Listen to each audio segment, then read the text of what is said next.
A former war hero named Badr aids his wife during a challenging birth on the eve of a violent storm. The flow of rook in each region of the world is observed by several mages, who conclude that a great power is coming into the world. A healthy boy is successfully brought into the world by Badr's wife. They name him Sinbad, the warrior who will one day conquer the seven seas. Years later, troops celebrate their triumph at the neighborhood tavern in a village that is part of the vast Part-Evan Empire. Soldiers arrive to reward Badr for his exceptional service during the war. While he tries to enjoy his drink, he refuses, stating that he has no use for the money. He only wants to focus on fishing and disagrees with the nation's aggressive and expansionist policies. A Rim soldier was chased off a cliff by Parthian forces 2 years later. The next morning, in a different area, Sinbad's father continues to work as an honest fisherman. Angry citizens confront Badr, calling him a traitor, and demanding that he stop fishing in that area. For the past 2 years, Pardelia has been at war with Heim. Its citizens are slowly falling into poverty, and everyone is desperate to win the war and regain their wealth. These people attack Badr, who simply laughs at them and lets himself be beaten in front of his son. When he wakes up, he tries to ignore it, but Sinbad gets furious that his father didn't defend himself and runs off. That night, during dinner, Sinbad quickly finishes his food and rushes out to fetch water from the well. Sinbad returns, bringing an injured man with him, the same man who was being chased by Partarelian soldiers earlier. Sinbad's family takes care of this man until he recovers and he eventually wakes up. He thanks Sinbad for saving him and introduces himself as Darius, a traveling merchant who claims to have been shipwrecked. Badr offers his help. One morning, Darius tries to leave as Sinbad's mother tries to serve him food. They are interrupted when soldiers suddenly arrive and tell her they are looking for a spy in the area. They force their way into the house and are brutally murdered by Darius. He takes Sinbad hostage to keep all citizens away. Sinbad doesn't understand what's happening, but Darius reveals that he is a spy from Rhyme. He demands a boat and money in exchange for Sinbad. Just before the spy escapes with a child, Badr arrives to stop him. He kneels and begs him to release Sinbad. He suggests that Darius switch sides and provide information to Pardelia, but this only serves to anger Darius, a proud citizen of Rhyme. In an instant, while distracted, Badr stabs him in the heart with a knife. He recovers Sinbad and declares that he doesn't care what they say about him, but he will never forgive anyone who harms his family. Afterward, Badr is accused of the crime of harboring a spy and is sent to fight in the war. As Sinbad and his mother cry and beg the guards to stop, the villagers demand that their family leave the village immediately. When Badr leaves Sinbad behind, he tells him that he will have to fight like a man his whole life and asks Sinbad to take care of his mother. This experience helped Sinbad realize his father's strength. A few months later, Badr is killed on the battlefield, and his sword is sent back home. 9 years later, Sinbad has become a teenager. The world has changed a lot, as mysterious buildings and structures are appearing everywhere. People start calling them dungeons because they contain immense treasures and powers. A dungeon also appears in the Partelia Empire. The empire ordered an army of 10,000 people to take the dungeon, but none of them returned alive. In the port, some girls are traveling to sell fresh fruit, but they are stopped by bandits. Sinbad appears and saves them by beating up the bandits. The girls give him some fruit as a gift. Upon opening a barrel of fruit, a man is found there. He is surprised and closes the barrel, saying not to open it without permission. Afterward, Sinbad takes him back to his city. The man reveals himself to be a traveler named Yunnan. When asked, he said he likes to live in small, cramped spaces and that the barrel was a perfect place for him. Yunnan continued to observe him, and later Sinbad takes him to his house. One morning, Sinbad prepares breakfast for Yunnan and leaves to fulfill his duty. Soon after, Sinbad's mother wakes up and struggles with her illness. Yunnan gives her water. She begins to tell him that Sinbad is stuck in this city because of her, even though he has a special power. Even his father used to say that he would become a ruler in the future. She ends the conversation by asking Yunnan to guide him whenever he is in trouble. He witnesses rook flowing from her and is surprised to see it. Suddenly, a woman enters and tells them that the army is beating Sinbad because he didn't join them, even after several official letters. Dragal, the commander of a small unit, orders Sinbad to join. He refuses, saying that joining the army for war is just cruelty, as the army is just using them as tools. The people of the city join Sinbad and tell him to leave, as they will no longer tolerate them. Dragal leaves, saying that if he doesn't join the army, his mother will be considered a traitor, just like his father. Afterward, Sinbad is wrapping bandages on his wounds while talking to Yunnan. He says that going to the dungeon is similar to committing suicide because no one has ever returned from there. He is in trouble because even if he doesn't join the army, they will kill him for treason. Yunnan advises him to conquer the dungeon to become a king, as he has the potential to become a king. Sinbad asks about his true identity, but he disappears saying, "Just a traveler." Sinbad swears to capture and master the power of the dungeon so that he can change the world for the better. Back at his house, his mother hands him the sword left by his father and says that he must go on the adventure. He doesn't need to worry about her, as she will be fine. In the imperial castle, Dragal is ordered to conquer the dungeon at all costs. The next day, Dragal arrives at the dungeon gate with his army. When they are about to advance, Sinbad appears and tells them that he will conquer the power of this dungeon and will never let them have it. Yunnan tells him that he cannot return unless he has conquered the dungeon. Sinbad makes his resolution and advances inside. Dragal also enters with his army. Yunnan wonders, what will Sinbad do after acquiring the power? Upon entering the dungeon, Sinbad is surprised to see the world inside it, which is completely different, full of mythical creatures. There, Sinbad is attacked by small dragons, but he brilliantly evades them. Dragal is also fighting the dragons. His entire army is annihilated in an instant. He is cornered by a dragon, but Sinbad saves him by killing the dragon with a spear. Suddenly, a giant dragon passes, and they are forced to hide from it. To survive the cave, they end up forming an improbable alliance for now. They find the door right behind the dragon. The cave, Dragal goes out alone to find a way to the door. He finds random geysers and small dragons on the way. Upon reaching the door, he tries to unlock it, but all in vain. The Dragon King perceives his presence and charges its lightning breath while Dragal struggles to escape. Just as the dragon was about to kill him, Sinbad saves him and takes him away. Dragal says he failed as a soldier and that he should die, but Sinbad comforts him, saying there is nothing to be ashamed of. He grabs Dragal's shield and heads towards the dragon. He uses the shield as a surfboard to slide on the geyser's water waves. He attacks the dragon while surfing and delivers a final blow to its face. Sinbad manages to kill the monster, and two ball-shaped keys appear. They use the keys to open the door. They continue their adventure while killing random monsters that appear along the way. Dragal is impressed with Sinbad's skills and actions. Upon reaching the final door, they have a small funny fight, as always, and then enter the room. Sinbad finds a lamp and touches it. Suddenly, a large genie emerges from the lamp. He asks who will become the king. As both seek power for their own reasons, they decide to determine the winner with a deadly duel. Sinbad attacks him with his sword, but Dragal deflects the attack. Soon, Dragal gains the upper hand, as he is more skilled with swords. He immobilizes Sinbad and delivers a blow,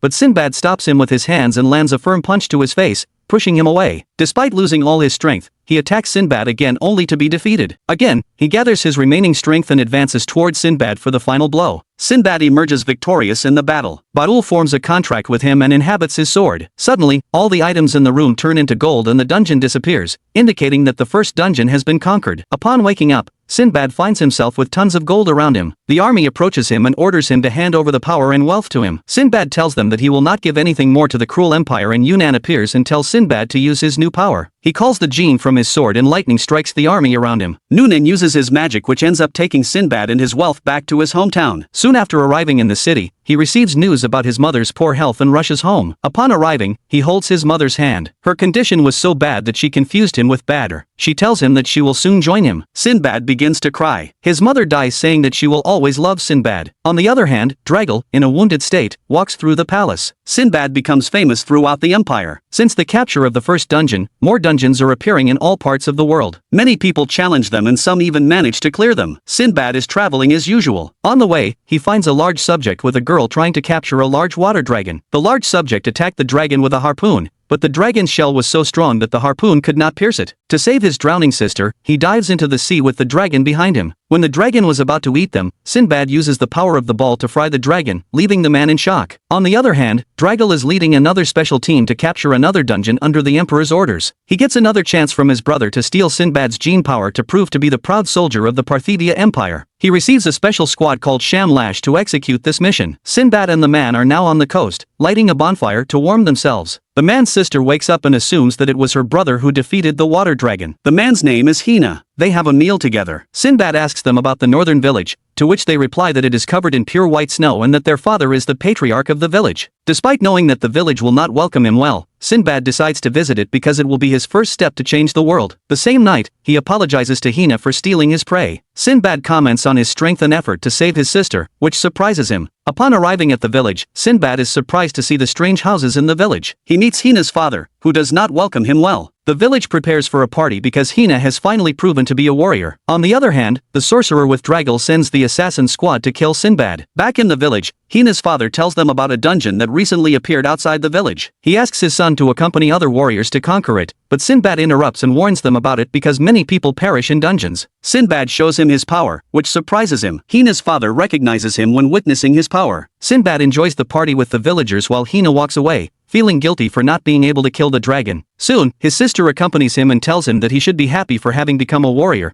but all in vain. At night, the commander of the assassin squad attacks Sinbad while he sleeps, but ends up being electrocuted by the jinn's lightning power. Sinbad tries to question him, but he refuses to answer anything. As he is a child, Sinbad asks about his parents, to which he boasts about having killed them long ago. Upon hearing this, he slaps the boy for boasting about such a tragic action. He escapes from the house with the help of his partners. After that, Hina's sister goes to Sinbad and tells him that her brother has left to conquer the dungeon on his own. Sinbad tells her that he will save her brother no matter what. Upon leaving, he gives her a determined and scary look to show his commitment and resolution. Hina enters the dungeon, hoping that with this power, everyone will recognize him and he will be powerful like Sinbad. Upon entering, he is surprised to see the mysterious world inside the dungeon. Sinbad follows him to the dungeon while Yunnan watches him from afar, wondering if he is again attracted by the power of the dungeon. Hina finds butterflies gathering around him in the dungeon, but they end up being small monsters that attack him at a closer look. He quickly uses his harpoon to ward them off. A swarm of butterflies surrounds him, but Hina dives into the nearby river to get rid of them. Fortunately, he survives this deadly attack. After advancing a little further inside the dungeon, he discovers the gate to the treasure room. When Hina is about to reach the door, suddenly, a crab monster attacks him and delivers a blow to his back. He falls into the river with the beast. Hina gathers all his strength, remembering that he is no longer a coward, and throws the harpoon towards the crab monster. After a big splash of water, he throws the beast out of the water and advances to deliver the final blow. But the assassins kill the monster before him, to his disappointment. Draigel and his team pick up the crystal to open the treasure room. Hina positions himself and tells them to give him the crystal, as he was the one who arrived there first. He demonstrates his incredible strength and a fight begins between them. Hina faces the trio of assassins. At first, he dominates the fight, but gets caught in a combined attack from them. When the leader is about to kill him, Sinbad intervenes and uses Baal's power to stop them. Draigel greets him in his usual grumpy way. Draigel's mage introduces herself as Fallen. A fight restarts between them. Hina is dragged into it too. Sinbad tries to use his power, but Draigel attacks him with a weapon to stop him. Hina intervenes and dives into the river with Sinbad to escape the scene. Fallen uses her magic to freeze the river, but fortunately, they survive. Draigel wonders about the true identity of this mage. She gives the team 3 magic pills to increase their powers. After taking the pills,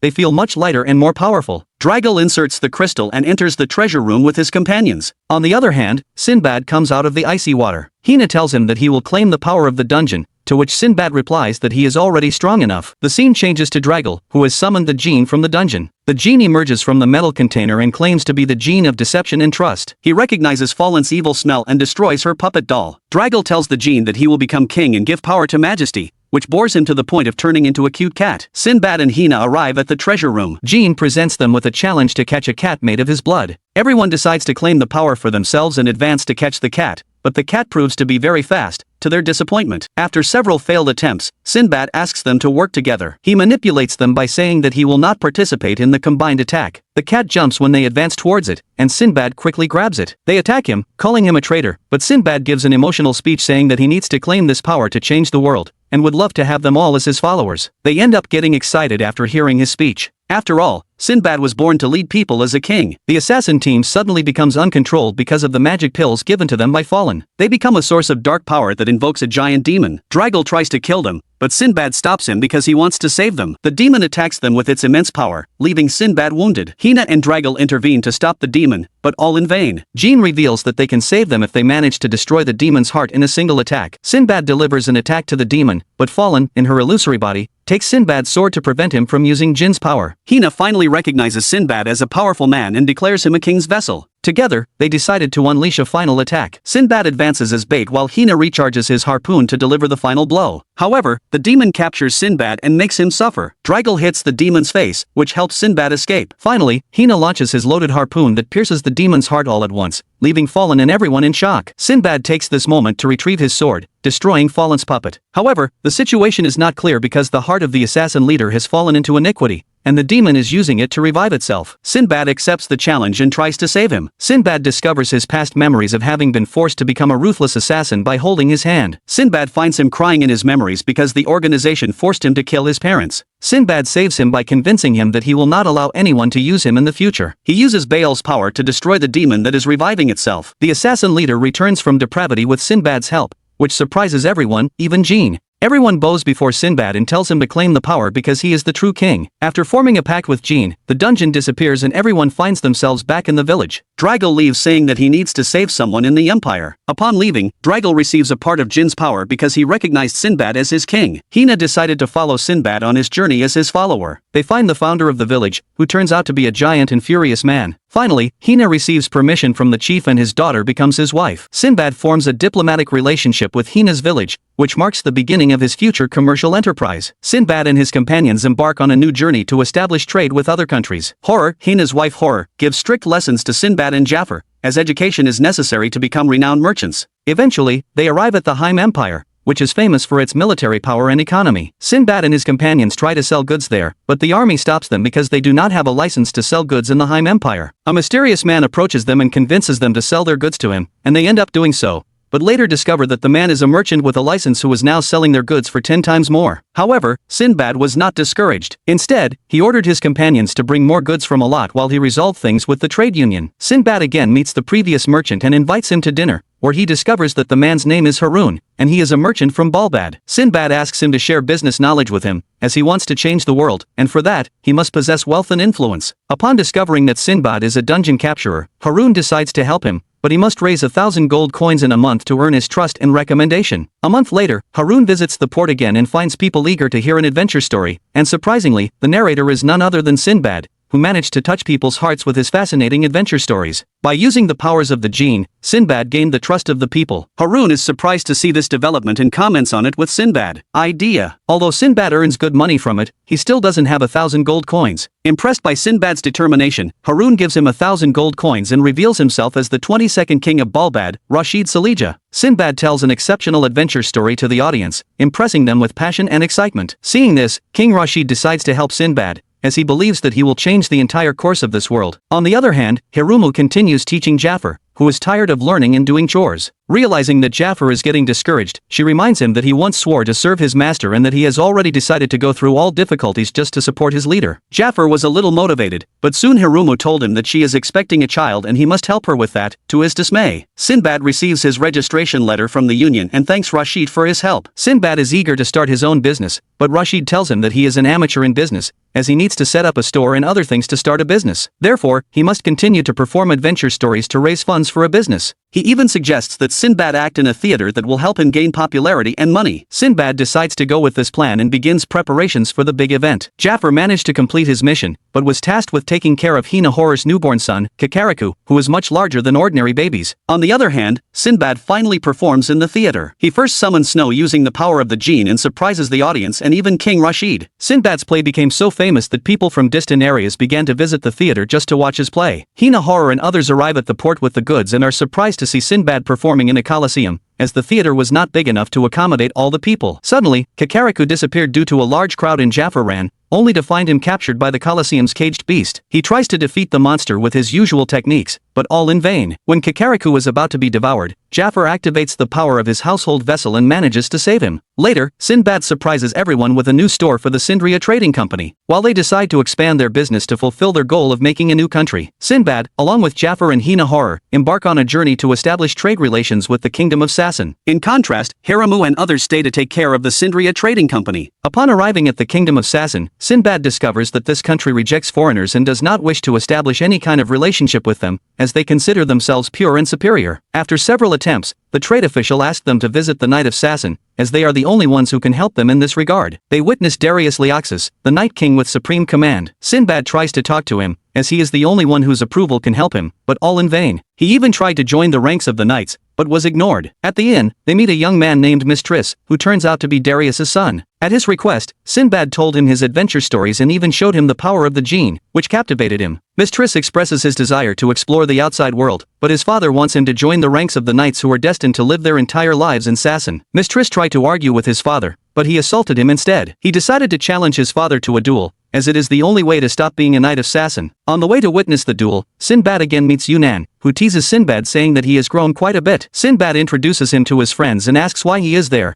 to which he replies that he is constantly wandering here and there. He also advises Sinbad to be cautious, as Darius is also a dungeon capturer. In the duel, Mistress tries to deliver some solid attacks against his father, but a protective shield prevents him from doing so. Then, when he is about to be killed by his father, Sinbad intervenes to save him. Sinbad invokes lightning, a ball, shocking everyone around and challenges Darius to a duel, which he ends up accepting, as his country's affairs are at stake. At first, Sinbad attacks him with the usual techniques that he easily evades, thinking that his opponent is just a child. Sinbad uses lightning while Darius uses the protective shield to defend himself. Realizing this situation, Sinbad decides to reveal his trump card and merges his body with the jinn, calling this full body team form with jinn. Even Darius is shocked to discover that a dungeon capturer can achieve such a type of transformation using metal vessels. Sinbad carries Darius out and demonstrates his deadly power that destroys several mountains in an instant, terrifying Darius in the process. Sinbad tells him that with his power, he can destroy this kingdom of Sassan in seconds, but he does not want to wage war. Instead, he wants to establish a peaceful relationship with his country. Recognizing Sinbad's power and goal, Darius decided to help him and became his comrade. The people of Sassan begin to treat Sinbad as an equal, because he also possesses divine powers. On the other hand, Mistress tells his father that he will go with Sinbad, as he recognized him as his leader. Furthermore, he wants to explore the outside world. Upon hearing this, Darius allows him to go alone. He also expresses that in the past he was like his son, but could not express his desires and decided to confine himself in this kingdom. Mistress begins to cry and tells his father that he is grateful to him for having trained him to become a man. When he is about to leave, his younger brother runs to hug him while telling him not to go. Mistress apologizes to his little brother and promises to take him on an adventure someday. Darius entrusts Mistress and the fate of the kingdom of Sassan into Sinbad's hands, as he sees a god in him. Jafar tells the crew about their next destination, the kingdom of Artemira, ruled by a noble warrior princess. Several days later, Sinbad and his team arrive in Artemira's territory, a vast land with one of the largest valleys on the continent. On the way, they witness a giant bird with women on top, who try to provoke them, but Sinbad provokes them back. After leaving the ship, the crew began their journey to the continent, but the path was full of obstacles and dangers. Jafar decides to lead the way, as he is familiar with these places, while Sinbad and Mistress continue to complain of tiredness, to Jafar's anger. Even Hina Horror is in a difficult situation, as he is not used to tropical areas with air and humidity. After days of difficult journeys, they finally arrived at the continent of Artemira and decided to meet with the queen immediately. However, the queen, named Meridian's Artemina, proved to be a fierce woman who reprimanded them from the start and refused to discuss diplomacy with men, as she considered them inferior. Sinbad tries to seduce her using his male charm, but, unfortunately, she realizes the intention and punishes them by taking their belongings and throwing them into the Valley of the Dead. She kept Hina Horror, as she wanted to examine his physique. Fortunately, Sinbad and his companions survived the fall, but could not climb back up the wall and thus ended up living at the bottom of the valley. At first, they had difficulties with food and shelter, but eventually managed to solve both. Jafar helped them many times during their stay in the valley, as he has experience living in the jungle with minimal resources. He killed snakes and taught them how to dissect and eat. Later, they made a house of wood and leaves. They felt their animal instincts return after spending several days in the wild. Sinbad and his companions continued spending their days in the jungle, but forgot their true purpose of coming here, which was to develop a commercial relationship with the queen. Mistress left this state first and tried to convince Sinbad and Jafar, but, unfortunately, they no longer cared about the mission, as living in the jungle became their true purpose in life. Unable to console them, Mistress leaves and thinks of a way to return and find the beautiful lady from before who promised to take good care of them if he managed to survive. While wandering, he stumbles upon fresh meat and takes it to show Sinbad and Jafar, who are surprised to find real fresh meat after so long. Mistress thought that Sinbad would try to find a way out after finding this meat, but he was just after the meat, to Mistress's disappointment. After several days, they find more meat with precious stones in it. When they were about to take the meat, giant birds came and took it from them. Seeing this, Sinbad engineered a plan and everyone hid in the meat while the bird took them out of the valley. Sinbad went after the queen to retrieve his metal vessels, while Jafar and Mistress retrieved his other items. Sinbad invaded the queen's dormitory and humiliated her. The queen ends up activating her genius team form, while Sinbad takes on the ball form to fight her. However, the gene controlled 3 elements that nullified Sinbad's attacks. He decided to use the second metal container and took on the form of Gene Wilfu. The queen uses the fire element to attack him, which he barely manages to avoid. On the other hand, Mistress continues to worry about Sinbad, but Jafar tells him to trust his master. After several confrontations, Sinbad begins to avoid the queen's attack quite easily. To her shock, she ended up resorting to extreme magic, but Sinbad refrained from doing the same. He applies the final attack that freezes her. Jafar explains that Wilfu's true ability is to slow down the target's movements, and that's how Sinbad managed to win. Later, Sinbad and his comrades again manage to get an audience with the queen, who is receiving a body massage for having received some scars from her battle with Sinbad. She announces a commercial relationship with the Sindria trading company because she doesn't want Sinbad as an enemy. She also talks about the legendary sorcerer of the Haim Empire who has lived for over 200 years. Furthermore, the sorcerer is an unusual being who controls the flow of the world and guides capable king candidates towards dungeons. After forming an egalitarian alliance with the queen, the crew decides to travel back, but Mistress is reluctant to return without having fun with the ladies. Sinbad and Mistress visit the red light district to have fun, but, unfortunately, they receive men instead of women, to their displeasure. They meet with Hina Horror who is covered in kiss marks from the women who are addicted to this muscular body. But Hina Horror is tired of this whole experience. The crew meets with Artemira's diplomat, who offers them a bird ride back to their ships. The queen comes to say goodbye and introduces them to her daughters. To their surprise, her youngest daughter takes an interest in Sinbad and gives him a feather as a farewell gift. Upon arriving at the Sindria company, everyone is warmly welcomed by their comrades. Later, Sinbad reflects on his entire journey from a poor helpless boy to a successful merchant and leader. He decides to prepare for the imminent revolution that will change the entire world once and for all.